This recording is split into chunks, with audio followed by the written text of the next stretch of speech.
Hello everyone, today we are going to learn on how you can properly check your computer's processor.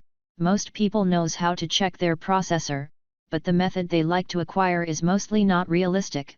The method I'm talking about is to check your computer, is to start by opening any folder. Then go to this PC, then right-click it. Then go to its properties. Then after getting this results. So here as you can see we have our computer's name as an i7, so for those who didn't know, this processor's name can be renamed, so if you are going to buy a new computer, you can be scammed with for example being told that you bought an i7 actually when its real processor is in for example an i5 or just Inter. So to properly check your computer's processor, simply start by opening Device Manager. To do that simply go on Start then right-click it. Then now try finding Device Manager.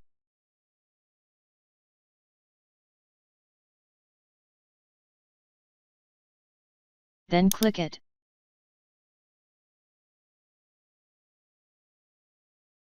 And here we have our Device Manager opened. So for those who didn't know what Device Manager is, it's a tool that supports in making or customize instructions on your computer, and it's where most of your computer's devices are checked.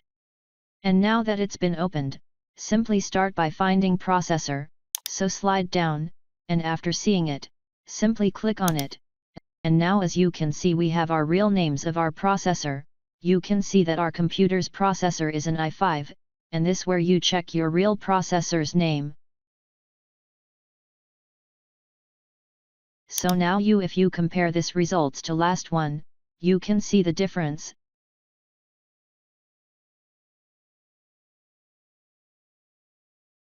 So thanks for watching, and if you are new, make sure you subscribe.